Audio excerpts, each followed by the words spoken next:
Hey everyone, Geophysicist Stefan Burns here. There is a lot that's currently happening with the Earth energetically, geologically, geophysically.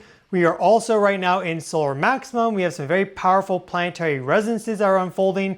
And it has a lot of people wondering whether there's going to be some larger expression of Earth energy in the near future.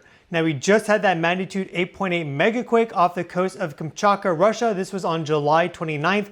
2025, so just a bit over 2 weeks ago as I'm filming this now. That was the sixth strongest earthquake on record, but what we see sometimes in the geologic record is that we get these sequences of powerful geologic events, and sometimes it's more than just a sequence of earthquakes or a sequence of volcanic eruptions, it's both of them together. So in this video, we're going to explore whether we may have something like that in the near future. And we're going to use one of these most recent sequences as just kind of a historical example, and that is the year of 1812.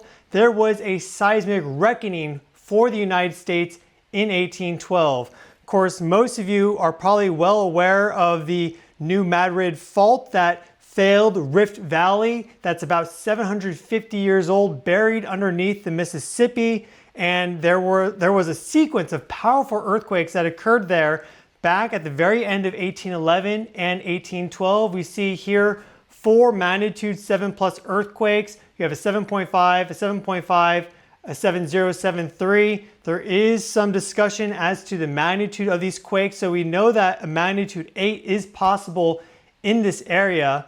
And there was also, of course, some magnitude 6 earthquakes, tons of magnitude 5s and 4s during this time frame of the end of 1811 through the beginning of 1812.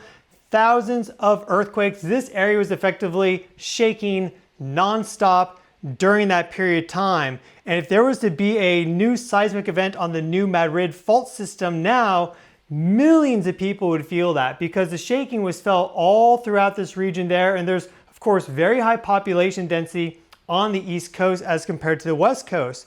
But what's very interesting about the seismic history of the United States is after we had this incredible earthquake sequence there in this buried rift system and those faults that exist there, we also had 2 magnitude 7 earthquakes in California.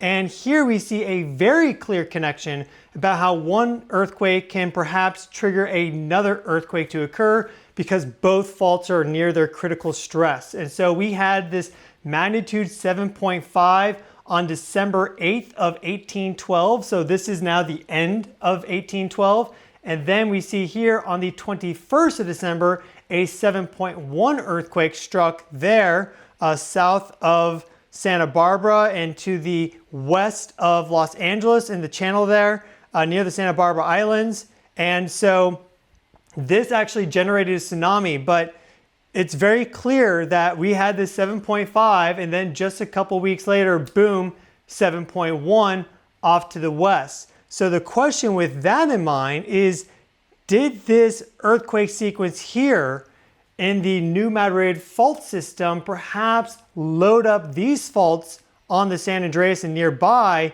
to then rupture also fairly recently in time with their magnitude 7 plus earthquakes? And so it seems that we do get these earthquakes that come in sequence at times. And the question is kind of what drives these overall rhythms of geologic activity, where sometimes you get a whole bunch of earthquakes clustered together. Sometimes you get a whole bunch of volcanic eruptions clustered together. Other times it's a intermingling of both of them. Now back in 1815 in April, we had Mount Tambura explode. That was just 3 years after this whole sequence there. So there was a lot that was happening back in the early 1800s, but 1812 was really the year that all of North America was shaking, a seismic reckoning for North America. And now this fault hasn't ruptured in 200 plus years. And we are overdue in California for a high magnitude 7 plus earthquake. The last big earthquake you could say was 1906, San Francisco, magnitude 7.9. Then of course we had the Fort Tejon earthquake, 1857, also a magnitude 7.9. That is the current estimate for both of them. And is it possible that because we have similar space weather and planetary resonances at this moment in time, we could get another double sequence like that, releasing a lot of this built up stress across North America. Let's check it out.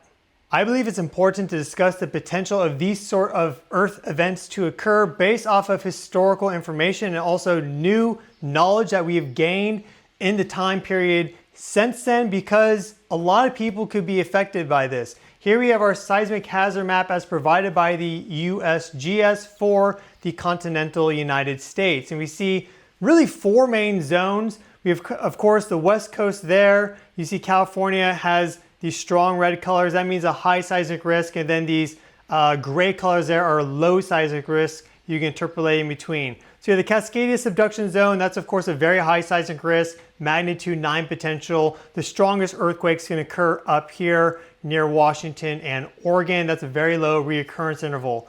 The same can be said for the new Madrid seismic system and that overall failed Rift Valley, but still it's quite a high hazard. We see that there. And we also see that there is this East Tennessee seismic zone here. There's also enhanced seismic risk near Charleston there. So this entire zone there, in fact, has enhanced seismic risk for the eastern seaboard. And as a result, you see this increased blob there of risk, and tons of people live on the eastern seaboard. I can turn on here our population density, and you can see the difference as compared to the West Coast. So California is the most populous state, but overall, look at how many people live here to the basically to the east of the Mississippi, and then this is like the Badlands. Not many people live there.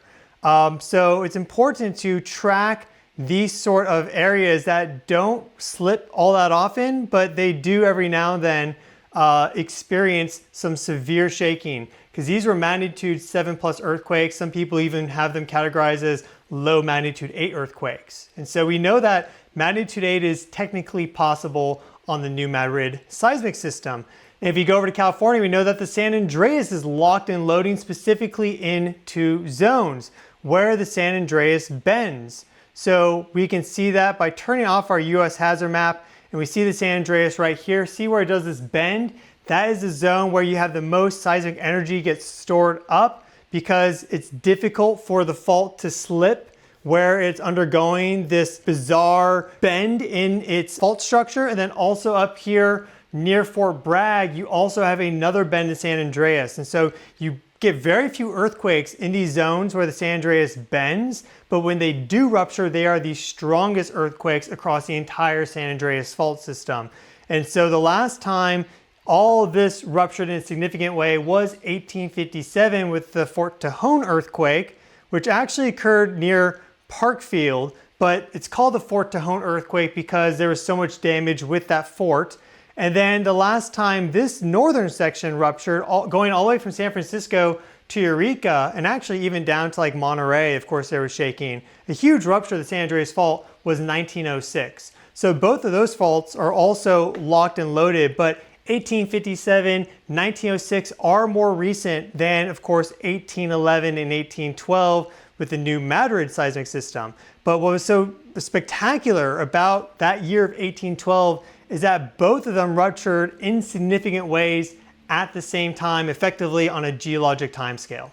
So one of the first steps that we should take to understand the potential risk for there to be a continent-wide seismic event like there was in 1812 is to look at the new Madrid seismic system, because we had those earthquakes there first, and then we had the San Andreas rupture later in 1812, specifically in December. And so it almost seems that those seismic waves propagated across the United States, at least 1,000, 2,000 earthquakes, loaded up those faults, which were already probably pretty close to their critical stress, and then they ruptured. At least that is a workable hypothesis. So here we see the main, most powerful earthquakes that have occurred on the new Madrid seismic zone across like the past maybe 4,000, 5,000 years or so that we know of. And so I'll put a link to this work in the video description, the research section. Check that out if you want. But we see here 1811, 1812. Then we go back to about 1450 AD for another zone there where we experienced some powerful earthquakes. Here about 900 AD, This is 300 AD approximately. Of course, we see like these age bars, so there is some uncertainty as to exactly when, but you get enough studies and they put their constraining limits on it. You can kind of narrow that down fairly precisely. And then this graphic here also shows 2350 BC. There was also a main event sequence that occurred around 1620 BCE. So what's interesting about this is the reoccurrence interval based off of this data that we know.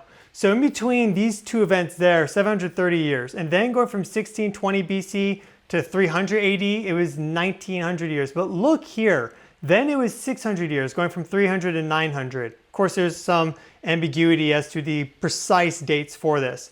But then 900 to 1450, 550 years. Then 1450 to 1811, 1812, 360 years. Now it's been about 210 years. So we see this reoccurrence interval in recent history decreasing.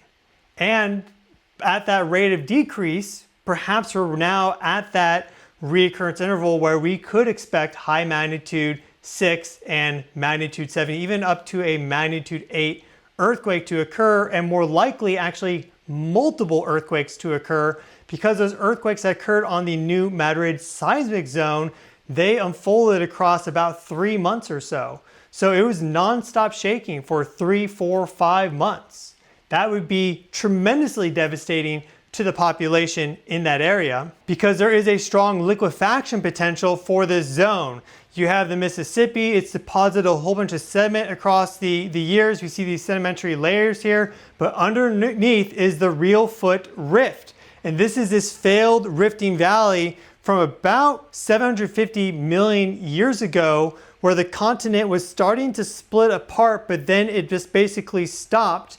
What they suspect is that there was a mantle plume that was coming up, causing this rifting, but then the plume died out. And eventually it was buried under these sedimentary layers. But what happens is this rift valley, of course, has a whole bunch of old faults, and every now and then they slip and you get these very powerful earthquakes. But because of these sedimentary layers up top, what happens is they really resonate with that energy, especially the surface waves, of which about 70% of the energy from an earthquake is surface waves, causing a lot of rolling ground motion. And nowadays, something like that new Madrid seismic sequence of 1811, 1812 would be devastating and would cause billions of dollars in damage and likely claim thousands or even tens of thousands of lives. You really don't know what to expect from that. We just know that the population density now is much, much, much higher than it was in 1811 and 1812. So what I also find interesting about this is that they suspect that this was caused by this mantle plume, again, 750 million years ago. And well, in fact, there is some new geologic evidence that just was released suggesting that there is a hot blob that's traveling from Canada underneath the eastern seaboard, and it's right around kind of in this New York zone. So it just seems kind of reminiscent of what actually created that new Madrid seismic zone. Now that is not a mantle plume. This is just some sort of hot blob that they image using different geophysical techniques, but it shows that underneath the surface, it's much more dynamic than we normally think. And we really need to do a lot more investigative work into what's actually happening underneath the crust, deep down in the mantle. It is worth noting that this new Madrid seismic system, these faults go down all the way to the mantle. So they extend about 100 miles down below the surface. And that leads me to believe that if we are seeing any sort of changes deeper within the Earth, for example, like changes in convective flow in the mantle, that could influence the activity at the new Madrid seismic system. And again, we've been seeing that decreasing reoccurrence interval. So perhaps at some larger geologic time frame of thousands or even tens of thousands or hundreds of thousands of years, we're seeing changing convective dynamics underneath the North American continent. This hot blob could be indication of that. And as a result, these faults are now waking up much more than they have been in the recent geologic past. And the potential for history to rhyme like it did in 1812 it's heightened, I would say. And then as a result of that, could that finally cause these California faults, which are locked and loaded, to wake up? That's an unknown. But let's first see how this seismic energy would propagate out from a large magnitude earthquake on the New Madrid Seismic Fault System.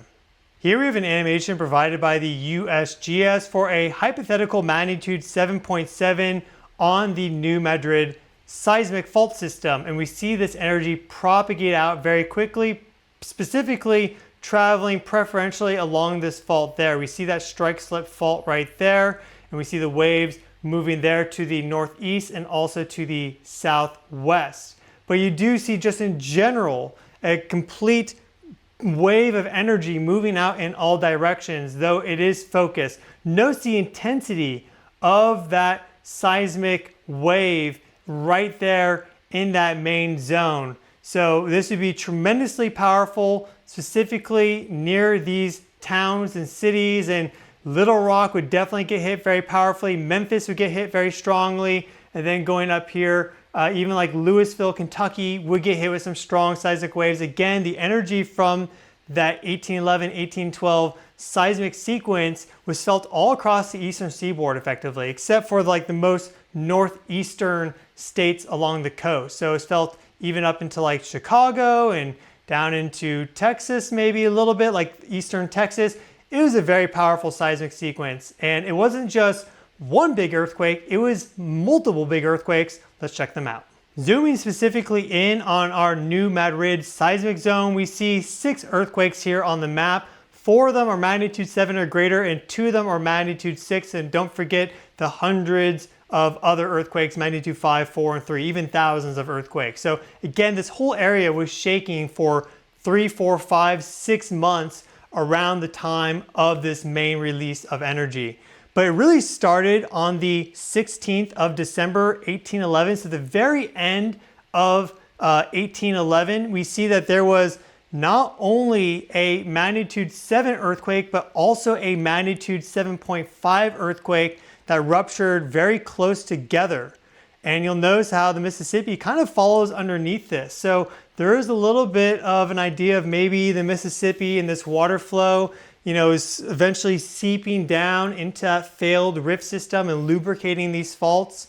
A lot of geologists will say that water has no impact on this, but if you do any research into it, you know that water plays a pivotal role in geology at depth. We still need to elucidate a lot of these actual mechanisms in play.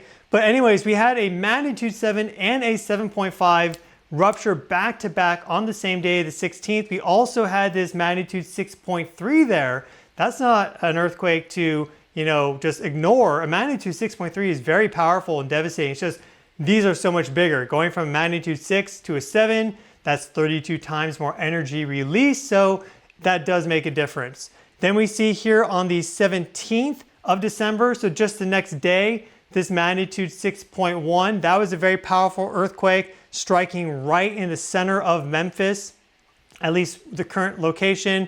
And then also we see that it wasn't over after that. So there was a magnitude 7.3 just about a month later in January. This is January 23rd to the north, that struck. And then there was even a follow-up on February 7th, magnitude 7.5.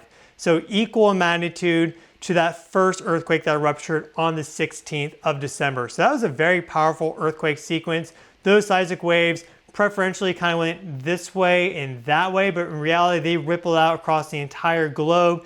And so they certainly rippled by California, where you have the San Andreas and a whole bunch of other fault systems, the Garlock Fault and many, many more. And well, just about a year later, less than a year later, we had this magnitude 7.5 there exactly on the San Andreas. And then again, that 7.1 that seemed to have been triggered by that 7.5, or at least as part of an earthquake sequence. And overall, these are all part of a powerful earthquake sequence. We also see just a few years later, one of the most powerful volcanic explosions in history, recorded history, which is Mount Tambura. It was a whole sequence of eruptions, but it really peaked in April 1815, and then next year, 1860, was the year without a summer. This was about 50 cubic kilometers of material blasted out, so incredibly powerful volcanic eruption.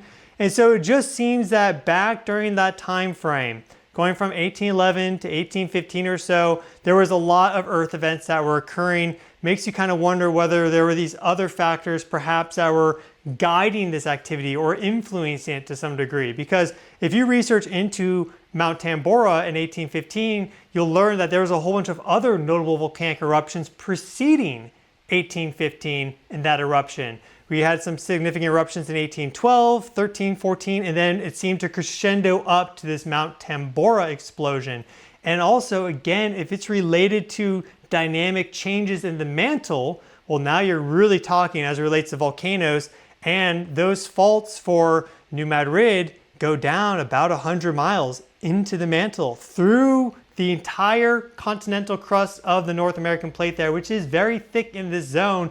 Even then, they extend down into the mantle. So perhaps there were larger changes unfolding geologically with the entire planet, which triggered this wave of geologic events. And well, the two main things that could do that would be solar activity and planetary resonances. But before we discuss that, I do want to add some supportive evidence for this idea that earthquakes and volcanic activity have this connection, and it may actually be due, in fact, to changes deeper within the Earth, for example, the mantle. So we had that magnitude 8.8 megaquake that struck Russia, again, July 29th, 2025, and there was that foreshock 7.4 that occurred on the 20th of July, and we see that very clearly all the time. You get a powerful earthquake, and it turns out to actually be a foreshock for something bigger, about 5 to 10% of the time. Well, look at this data here for Kulchevskoye volcano, which is just nearby on the Kamchatka Peninsula. It is one of the most active volcanoes on the Kamchatka Peninsula. Here we see the radiative power from Kulchevskoye, thanks to Morova data. And this goes all the way back to August there. So this is 1 year of data. It was effectively quiet, wasn't doing anything. Slowly started to pick up at the end of 2024. And then around the end of April, beginning of May of 2025, it started to become very active. This is before that 7.4 foreshock for Kamchatka, Russia, and of course before the main shock of that magnitude 8.8.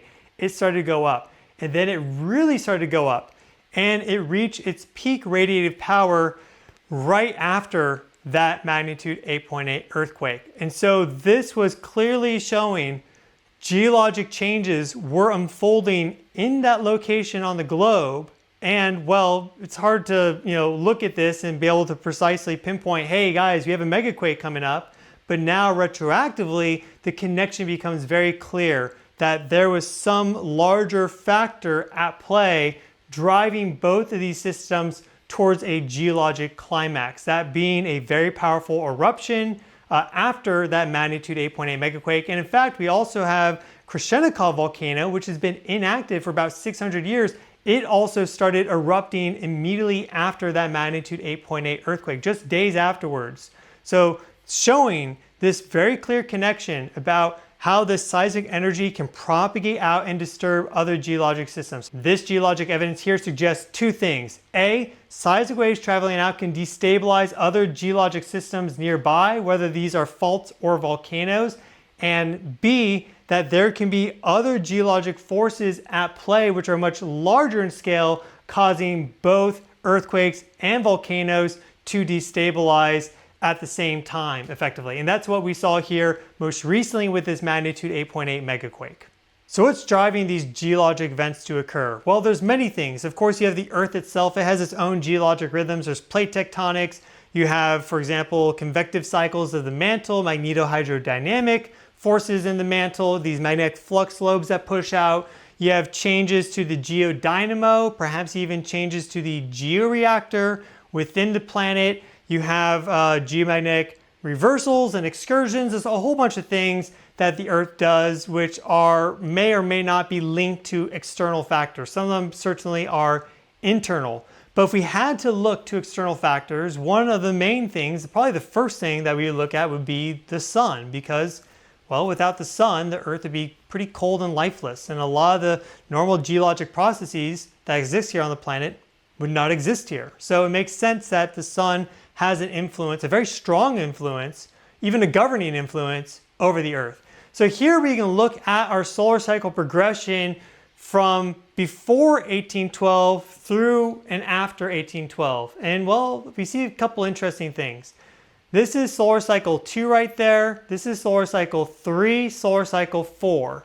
This is the strongest solar cycle ever recorded. Also very powerful solar cycle 19, which just recently occurred at the end of the 50s. So there are some parallels between what's happening in recent time and also what happened back at the end of the 1700s and beginning of the 1800s. So we had these powerful solar cycles. We also see our other solar cycles there, but just kind of made miniature. This is a very powerful solar cycle, loaded a ton of energy into the Earth. This one, nearly as powerful, solar cycle 4, also loaded a ton of energy into the Earth. And well, after that occurred, we had the Dalton minimum, and we had some very weak solar cycles. So here is solar cycle 5, solar cycle 6, 1811 is right about here. So we have the end of 1811 right there, and then the beginning going through the rest of 1812 there. Here's 1815. So we had very low solar activity right around the time of those earthquakes in the New Madrid Seismic System, and then also with the San Andreas that occurred in California at the end of 1812. But if there is this connection energetically between the sun and the earth that does influence earthquakes and volcanoes, which is what I believe, you do your own research, make your own conclusions. There's a lot of research supporting this, this idea. Well, these 3 powerful solar cycles who have loaded a ton of energy into the earth, and perhaps that needed to express itself on a longer time frame, and eventually did with the New Madrid seismic sequence, then the earthquakes in the San Andreas, and then all that volcanic activity which started up in 1812 and culminated in climax in 1815 with Mount Tambura. We often see that dynamic play out where you get a lot of energy loaded into the earth, and then when you get close to solar minimum, that is when you have the most powerful earthquakes. That's at least what the recent seismic data suggest. And well, we're also seeing some data here even further back suggestive of that as well. But is there something other than just the sun, or maybe it's working with the sun? Well, I would say that would probably be the next most likely influence, which would be the planets surrounding Earth in the solar system, the planetary resonances. And well, there's a lot of similarities between the planetary resonances that are happening right now and what occurred back around 1812. Here we have our application solar system scope, which allows us to see the relative geometry and movement of the planets across time, though their size is not to scale, but their position in orbit and the distance between these orbits are to scale. So this is set for right now, August 14, 2025. We see our inner solar system there. We zoom out, we see our outer solar system there. Now, before I go back to 1812, I just want to zoom forward a little bit so you can see this very interesting planetary geometry that we have coming up in just about 6 months, actually less than that. You may have noticed it form right here. Look at this alignment that we get that starts and really goes exact around January 6th, January 10th or so. And so we see Mars, Venus, Mercury, the Sun, Earth, and even Jupiter there, which adds a lot of weight to this whole equation, in nearly a perfectly straight line. So this is a planetary geometry you do not see all that often, but usually when you do, you see significant Earth events unfold. Now let's zoom back in time, and to do that I'll drag Neptune here, which has a very long orbital revolution around the Sun, and we'll take a quick stop at the Carrington event of 1859, just because this is interesting as well, because we'll see some powerful planetary resonances that unfolded right at that moment in time. Now, the Carrington event was around the very beginning of September, right around here. And well, you'll notice a very similar planetary geometry that was active right before and during the Carrington event. Not a perfect line, but you have the Earth, Mercury, Sun, Venus, Mars, and Saturn in an arrangement back then. So I just wanted to show you that. It seems that when we get these planetary resonances to unfold, interesting things happen, whether it's with the Sun or with the Earth. But we can go back even further now. Let's go to 1812 and actually the very end of 1811. And so we'll go to December. Again, it was December 16th when we started to get these earthquakes, the first big powerful earthquakes. But watch what happens when I zoom just a little bit further. We go here around February, we start to see this alignment unfold between Mars, Venus, the Sun, Mercury, Ceres, and Uranus. And you'll notice that Earth is effectively square to this alignment there. So we get this nice alignment and the Earth is nearly square to it. So there are these precise geometric angles that were being formed. And at the same time too, you will notice Jupiter and Saturn there are in a fairly close opposition, and that's in about a 45-degree angle to this line that's formed between all the inner planets except the Earth. So heliocentrically, there was some very powerful planetary geometries that were going exact right around the time of that earthquake sequence in the New Madrid Seismic System in that zone. And then we had a whole bunch of things unfold after that. Now, is this the reason that all these things happened? That's up for you to decide. I think it's a contributing factor. I don't think it's the sole thing. I think just in general, when we get these convergences of factors at once, solar activity, planetary resonances, normal geologic rhythms also reaching their ascending phase and their peak, that's when we see these sort of big kind of sequences of events, whether it's earthquakes, volcanoes, both or more. These were the planetary resonances that were active back then. And they're very similar in some aspects to what's happening now. So again, if I go forward all the way to 2025, we will see that there was this very significant kite formation. We've been talking about this a lot on the channel. This is a very powerful planetary geometry. Mars, Earth, Saturn, Neptune, Uranus, and Pluto there. Also in this configuration with exact 60-degree angles to Saturn and Neptune. And then, of course, as I showed earlier, you move forward and then you get right into this significant alignment there afterwards, involving all the planets closest to the sun. So that'd be all the inner planets plus Jupiter, which is the main conductor of planetary resonances in the solar system. And there's also a lot of evidence to suggest that these synodic cycles that exist with all these inner planets, including Ceres, influences solar activity. So that is how all these things can be linked together. And then if solar activity influences the Earth geophysically, which we know undoubtedly to be true, that could then explain how we get these changes in earthquake rhythms and volcanic activity, because perhaps these gravitational forces and also electromagnetic forces are influencing the overall geophysical and energetic dynamics of the mantle and convective flow and more. Because if the sun is pumping out a bunch of coronal mass ejections, for example, and you have these solar storms constantly hitting the Earth, well, that energy flows down the magnetic field because you have the dipole magnetic field, and it will flow through and energize that entire global electric circuit. And then, of course, gravitational forces and significant convergences of increased gravitational forces will create stronger tidal forces.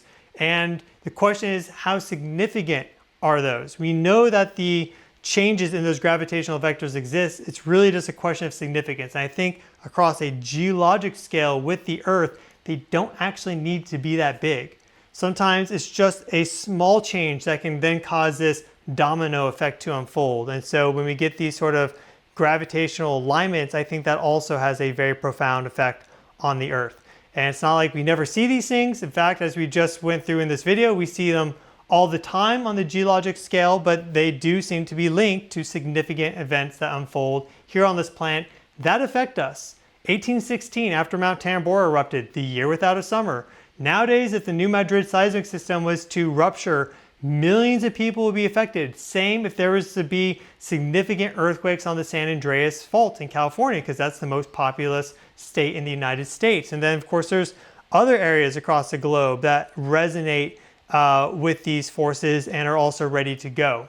Going back one more time to our solar activity, let me just zoom forward now to the modern day. Again, this is what it looked like back around this time period. Strong solar cycles then leading to very low solar activity. That's when we got things to pop off. Well, let's look at what happened recently. So we'll go back to about 1930 or so. This is the modern maximum. We had a ton of solar activity in the 1900s. Solar cycle 19 there being the strongest by far, sunspots going over 300 at one point. And then eventually we had a weak solar cycle with solar cycle 24, and it's right around here that we had some very powerful earthquakes to unfold. So the 2011 Great Tohoku earthquake causing that Fukushima meltdown, magnitude 9.1. Then just now, of course, recently, we had the magnitude 8.8 earthquake. Another kind of case in point for this is that we had the magnitude 9.5 earthquake in South America there, 1960, magnitude 9.2 in Alaska, 1964. So at least these powerful earthquakes and these powerful solar cycles are linked together in time temporally. But again, it does seem that there is often an expression and a release of these earth energies after the loading has occurred during these descending and also minimum phases. And so solar cycle 25 has been stronger than 24, but it is still weaker than all these. And considering the length of time that unfolded here, right? This is nearly 100 years. I would say we're not out of the woods yet, and the Earth could still be using these energies, working with them, and these changes very well could still be unfolding because we have to think in geologic time. Things take time. It's not just you get a solar flare and then a day later the energy's been dissipated. Like, you have this loading effect from a ton of solar storms hitting, and also from coronal hole high-speed stream impacts and all this stuff. Even probably galactic forces are at play here, almost certainly. Well, it's going to take time for these energies to express themselves, and that's just all part of the Earth geophysical system. So if you'd like to stay up to date with that, then please subscribe to the channel, smash that like button to help this channel grow. Again, I've been your host, Stefan Burns. This is what we discuss on the channel. We look at what's happening with the Earth energetically. So that's earthquakes, volcanoes, also geophysical energies like the Schumann resonances. We examine solar activity. That could be solar flares and solar storm impacts, geomagnetic storms. We also examine planetary resonances, cosmic forces, and much more. We dive into the realm of metaphysics at times. If you like the sound of that, then again, please subscribe. Wishing each and every single one of you well. We hope that nothing happens, but sometimes history does rhyme. Usually it doesn't repeat, but often it does rhyme. So at some point, New Madrid, that whole seismic zone, is probably going to have another seismic sequence. At some point, the San Andreas is going to rupture again. The question is, when is that going to occur? When are these other spots on the globe going to have their big ruptures? And are they going to do it in such a way that they're closely spaced in time? That's the unknown. But I'll keep you up to date every step of the way. Thank you all so much for watching. Wishing you well, and I'll see you all in the next video.